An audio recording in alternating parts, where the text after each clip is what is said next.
All right, welcome everybody. Here we are again on the Between Sundays podcast. Welcome in wherever you're listening, at work, in the car, at home. We're glad that you're here. I'm here again with the one and only Kris Dolberry. Kris, how you feeling today? Feeling great, Pastor Sam. How you doing today? I'm feeling good. You know, we just came off a staff retreat, and I drank way too many soft drinks, ate way too many sweets. I feel like I need to go to the gym 3 times today. At least three. At least three. I need 3 a day. That's right. But man, what a powerful message that you brought Sunday. What was it your dad always said when he told you to go preach? He'd say, "Hey son, get out there and clean a spot off and have a fit on it." Woo, which means, translated to Alabamian, means preach well, son. Oh, I love it. Well, man, you cleaned off a spot and you had a fit on it Sunday. Right. Man, incredible word. And again, for all of you that are joining in, we're in this series, What Would Jesus Do? And we're just taking different topics. And Sunday, Kris talked about what would Jesus do about religion. And I love how you talked about the 2 brothers. Maybe talk to us a little bit about how we normally hear that story and how you approached it Sunday. Yeah, you know, we normally think about that story, and I mean, even the heading in the Bible says the parable of the prodigal son or the parable of the lost son. Yeah. And but there's 2 brothers in that story, and we often stop when the son comes home and they throw a party and kill the fattened calf. You know, but there was an older son who thought it was, you know, the good things he did that earned him favor with the father. And so we talked about the difference in like a rebellious son and the difference in a religious son. Yeah. And the reason Jesus told that story was so that the people in the crowd and then us today would identify with one of those 2 sons or one of those 2 ways of like stiff-arming the father. Is it the rebellious way or is it the religious way? Yeah. I personally loved how you talked about the crowd, because I forget who was in the crowd. Yeah. But didn't you say, remind me, just for everyone listening too, wasn't it the tax collectors and sinners and then like the Pharisees? Scribes and Pharisees, yeah. And I've never really thought about that in that story, but it makes perfect sense that he's describing 2 people that would fit in with both crowds and what their response should be. Was there anything that you wanted to put in this message that you had to cut that you didn't have time for? Man, that's a great question. You know, I don't think so. I mean, there was a statement that I toyed with throwing into the sermon, but I couldn't really find a place for it. But, you know, you see the concept all through the Bible, and really, you know, you kind of see it in the older son, but it's this statement of, you know, religion says, I obey so that I'm accepted. Yeah. And relationship with Jesus and the gospel says, I obey because I'm accepted. That's right. From a place of acceptance in Jesus. It's good. I want to break this down just for a minute, because we were talking a little bit before. You know, we're in Tennessee. We're in what would be considered the Bible Belt. There's a lot of quote unquote religious people. It might be changing more than it ever has as America gets more secular, but still, it's still a place where there's cultural Christianity. Whereas if you go to LA, 9 out of 10 people are not a Christian. So you're either a Christian or you're not a Christian. Yeah. And so I think when you talk about the religious here, there's a lot that can hit home, because there's a lot of people who know the answers. Yeah. They've grown up in it. They prayed to receive Christ at 8 years old at VBS. Yeah. You know, they maybe come on Christmas and Easter. What does it look like for us in our context to not be the religious or to fall into this cultural Christianity, but to actually have a relationship and live it out? Yeah, man. I mean, I think as pastors and those who teach the Word of God, I think we have to constantly be preaching freedom in Christ. Well, you know, you asked earlier, you know, what's something that I might have left out of the sermon on Sunday, and I toyed a little bit with Galatians 5 that says it's for freedom that Christ has set us free. Yeah. So why would you go back into a yoke of slavery? And I think so many people in our context, you know, feel like they're trying to do all these things to earn the favor of God, and really what Paul's saying in Galatians 5 is, man, that's like slavery. It's like living in slavery, and the gospel is to set you free. Yeah. And so I think as pastors and those who teach the word, we have to constantly be preaching the gospel of freedom in Christ and what that looks like. You mentioned 8 years old. It's ironic you said that. When I was 8, I prayed to receive Christ. Yeah. and I remember it was a Thursday night revival. Yeah. The pastor, you'll like this. The pastor was preaching on Shadrach, Meshach, and Abednego. Come on, and man. I thought he was saying Shadrach, Meshach, and a billy goat, and I couldn't figure out why that was in the story. Oh, man. But the Lord used that night to like draw my heart to Him, and I prayed to receive Christ. And it's almost like immediately after I prayed to receive Christ, I got up from that altar, and then I thought, okay, the gospel part is done. God's work in my life of saving me is done, and now it's on me to live as though I'm a saved person. Yeah. And in some ways, striving for holiness is absolutely something we should do, and being more and more conformed to the image of Christ, as Paul would say in Romans. But but it's not on me to pull myself up by my own bootstraps all the time. It's the power of the gospel and the Holy Spirit that does it in me. In fact, I think we often think of the gospel as like the jet fuel or we think of the gospel as the runway. It's a runway that starts us off into the Christian life, and then the gospel is the runway that when we land, it lands us in heaven one day. Yeah. But in reality, I think the gospel is more like the jet fuel that propels us into the Christian life, propels us through the Christian life, and then helps us land in heaven one day. But often we think it's that part of flying between the two runways that's all on us, and it's not. Absolutely. So how do we balance even, I've been around some people before that they loved the grace of God, which we all should, right? I mean, who doesn't love the grace of God? I mean, but they loved the grace of God so much that it was almost like, hey, I've got grace, it's okay, right? Where Paul says, hey, just because we have grace, does that mean we keep on sinning? He says, by no means, right? It should. But then I've been around people that are so truth-filled that there feels like there's no grace, and all they want to do is beat you on the head with a Bible, And I feel like we lose the middle ground. Yeah. So how do we, as a believer, go out into our world and balance grace and truth and live that out? Man, that's a really good question. It's a difficult question because you see it in the two brothers. It's why Jesus tells the story. We have a constant pull to fall in one of the ditches or the other. And so I think the way we balance it is we spend time stirring up our affection for Jesus. And I think that's why, in Starting Point, we talk about worship. We talk about corporate worship and the value of it. But we also talk about private worship and the value of it. Yeah. And I think that private time in the Word and in worship, alone is how we stir up our affection for Jesus, and it's from our affection for Jesus that we live and obey daily. Yeah, absolutely. I'm going to go. I'm going to put you on the spot here. Yeah, and I'm going to go like through the fire here with like some quick hardball questions. Okay. And the first is this.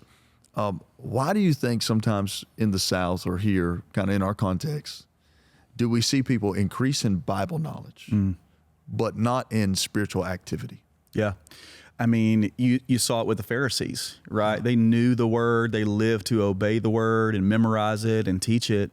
And I think it's always we often associate Bible knowledge with spiritual maturity. Yeah. And I think there's so much there's so much good Bible teaching here. Yeah. So many churches who do it so well from the platform or from life groups or Sunday school classes or community groups or whatever they have. It's so easy to get fat on the Word from consuming it so much and yet never go out and practice it. Yeah. As Kris is over all of our groups, what would you love to see our group leaders do when it comes to balancing this? Because we want them to teach the Word and grow people up in knowledge. Yeah. But how would you want them to even go, okay, now what does it look like to live this out?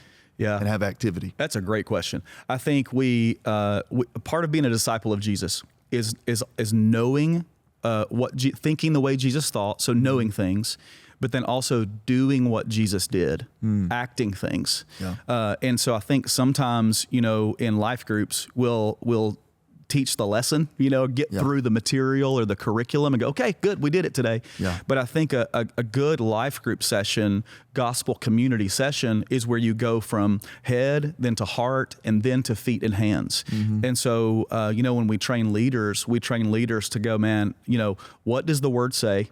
how do I embrace it? How does it apply to me? And then what am I going to do about it?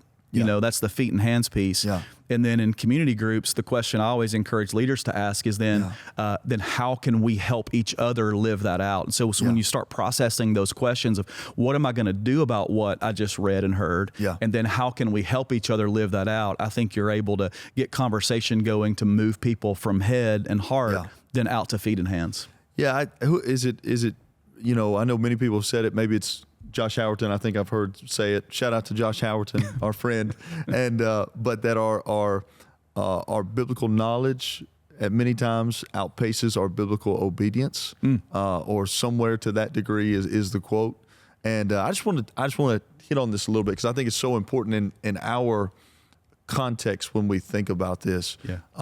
Because I want to go. Don't get me wrong here. Like I want to go deep in the Word. I want to go deep and learn and talk about things. But I do think, I'm gonna go on a little rant here. Look at our tech guys here. They're the audience.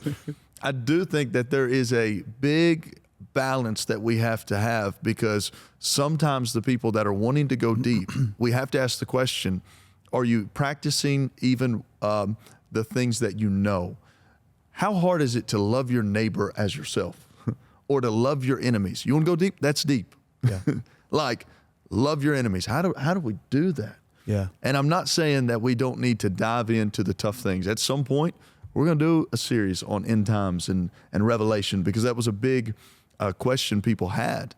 But I think where people get so frustrated with the church is they see people with all this knowledge, but they see lives that look no different. And they see people in the world have more compassion and grace than people in the church. That's good. And when you look at the story that you talked about, the Father showed grace and compassion. The religious was mad he even came home. And I want to dive into this idea too, because I think there's an idea in Christianity that you've got all these rules and regulations to not have fun. And we look at the younger brother and he wanted his inheritance so that he could go out, he could party, he could live it up. And that's what the world tells us. Even last night, I was convicted. You know, I think it's good for us to be honest on here that I was scrolling on Netflix, I clicked on something and it tells you like what it has in the box above. But I kind of just was like, hey, they all say that. What's the big idea? Like, you know, it'll be fine, right? Or, you know, but honestly, later that night, I was like, I don't need to be watching that. And we got so many things that are coming into our life that are telling us opposite of the gospel. And I think it's so vital for us to realize that the reason that the younger brother shouldn't have gone out and done all those things, it was to protect him from heartache, from pain, because when he came back home, he was broken. He was broken. And how many times does the world promise us something, but under-delivers? And so, man, these rules or regulations, they're not even rules or regulations. I heard Billy Graham say it like this one time. He said, imagine playing a baseball game. He was on an interview, like it was like Saturday Night Live back in the day. People were laughing at him, making fun of him. It might have been with Woody Allen, actually, back in the day. And they were talking about sex and all this different things. And Billy Graham said this. He said, imagine a baseball game. Take all the rules out of it. What do you have? He said, chaos. He said, that's what happens when we take everything that God has put in place and we just remove it. We have chaos, and then we have heartache, and we have brokenness, just like this younger brother came back. Maybe talk to us a little bit. How do we view that God wants the best for us and not he's trying to keep us from things? Well, I was thinking when you were telling that story just now about, okay, your son, Everett. So Big E, baby. Big E. If you tell Everett, don't go across the road. Don't get in the road. Come back here. It's not because you're trying to make Everett miserable, like, you know, keep him from playing somewhere he wants to play and having a good time. No, you want him to have a great time. And the way for him to have the best time is to not get run over by a car. Right. And so you give him that rule in order to make him more free than he would be if he didn't have those quote unquote rules. And so it's not a rule that binds. It's a rule that frees. And could it be that the rebellious, they want no rules, and the religious fall in love with the rules more than the ruler? That's it. That's it. It's a good line. Rather, it's our relationship that says, man, I have a good father that has put this in place, not to prevent me from having the best life, but to allow me to have the best life. Yeah. And it's my love of him that compels me to keep doing this. Good. To what you said earlier, I had a mentor one time, and I called him, and his name's Shane, and he was my youth pastor, and he had a rough go, man, because he had me and he had some other guys that he'd meet with at Chick-fil-A every single week, and he just poured into us, just discipled us, and I wouldn't be where I am today without him. I called him one day and I said, hey, Shane, I said, I'm struggling with these sins, and I just started naming them. I said, I don't know what to do. Like, I keep falling into them. Like, this is what's going on in my life. And Shane talked to me for about, probably 30 minutes on the phone. We got to the end of the phone call and I was about to hang up. And he says to me, he goes, did you notice that I didn't tell you to stop doing anything? I said, yeah. He said, I told you to start doing something. He said, start falling more in love with Jesus, and you'll start falling less in love with the things of this world. That's good. And you'll stop doing those things. And man, I just want to encourage anybody that might be listening, whether you've been in church 2 years, whether you've grown up your whole life, do you love Jesus more now than you did at one time? Are you more in awe of Jesus now than you were at one time? Yeah. Because it should be a love relationship where we're continuing to fall in love with him, continuing to be in awe of him, that we're continually amazed by him. So then we trust his word. We trust what he says. We trust that he says, don't do this. There's a reason for it, It's good. That's good. Sam, let me ask you a question. Yeah. Which, we were talking about those two brothers, and Jesus told that story in a way that everybody should identify with one of those two. Which one of those brothers do you identify most with?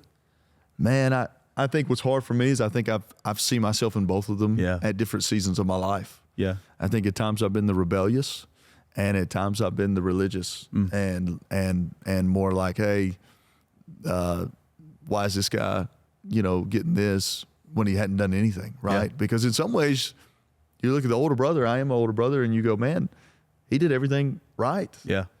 But he's missing the point of it all. But then at other times in my life, I've been the rebellious brother. And I think it's important for us to remember, those of us that might identify with the older one, that one way or another, we've all been the rebellious before. Yeah. It just might not be to the same level, but we've all rebelled. Yeah, that's good. Have I ever told you the story of when I had a WWJD bracelet on in college? No. I got to hear this. Did you ever have one? You had a bracelet? Yeah. Oh, yeah, man. WWJD. Somebody gave me this one on Sunday after the message. So I went to this place in Panama City that was like a club that I won't name, and I went with some buddies. Club La Vila?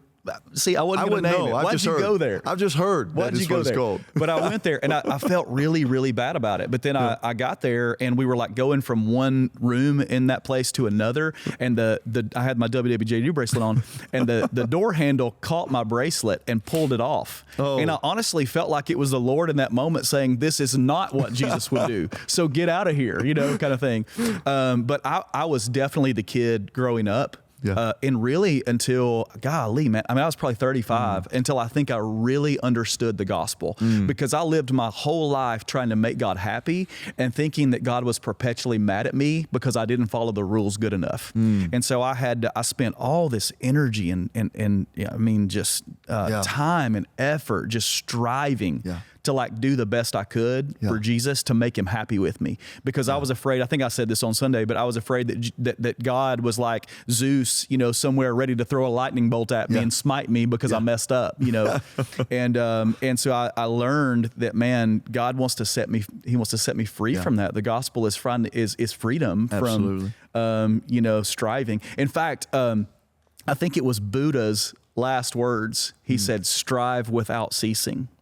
Strive without ceasing. But Jesus' last words were, it is finished. That's right. And to me, that's the difference in religion and Christianity. Complete opposite. It's finished. Yeah. You didn't think to take the bracelet off before you went to Club La Vila? No, I didn't. But Man, the Lord used it. There ain't no way I'd bring that bracelet in there. Hey, we're going to land the plane here in just a second. But, I think that is a great illustration, because how many of us might be claiming Jesus, talking about Jesus, but we're constantly maybe going to places or living in a way that is complete opposite of Jesus. Yeah. And let's just use that bracelet, for example. Would Jesus be proud that we have it on? Or would he be saying, hey, take it off if you're going to act like that? And a loving father at times will tell us, like, hey, if you're representing me, you gotta act different. I still love you. I still accept you, right? Yeah. But I think there's a lot of with that story of there's been moments in my life where I would have said, hey, I believe in Jesus, but I was living so opposite to the gospel. Yeah. And honestly, I was at Moest one time. You like Moest? You a burrito fan? Moest. Moest Southwestern Grill? That's all right. Yeah. You know, my favorite part about Moest is when you walk in and they say, welcome to Moest. Yeah. And the last few times, I have nothing against Moest. The last few times they haven't done it, and I was disappointed. But culture, right? We'll do one on culture one day. Yeah. Man, they didn't do it, but I was at Moest one day, and I remember sitting there eating chips and a burrito, and my roommate's girlfriend basically looked at me and she said, hey, if you're leading this Bible study, you can't be living this way and going to these places. I about choked on my chip, you know? And but it was one of those moments where I needed to hear it. Yeah. And it was like Jesus punched me in the face right there. Yeah. And so, man, as we land the plane today, know this, that just like the father ran to the rebellious son, the father runs to you. Mm-hmm. Religious or rebellious, when you draw near to him, he draws near to you. But let's just end with this question in our hearts and minds. Are the lives that we are living and the words that we are saying, does it represent the gospel well? Or does it maybe make other people say, you can't live like that and lead this way or proclaim this gospel? Kris, any final words for everybody? Man, I'm excited about Sunday. You do not want to miss this coming Sunday. I promise you, as we continue this series. Let me just say this to you. If you find yourself living as the older brother and you're that religious son, listen, would you embrace the grace of Jesus and walk in the freedom? And as Galatians 5 says, don't find yourself again submitting to the yoke of slavery. It's good. You know, this is Between Sundays. Yeah. Between Sunday podcast. It's Wednesday right now. Just want to encourage anybody that might be listening between Sundays. Man, we come to church on Sunday, but we live out as the church between Sundays. Right. And so go out, man, live out the gospel. We love you. We're praying for you. We're in this thing together. Yeah. Let's go make a difference in the world. Have a great, great day.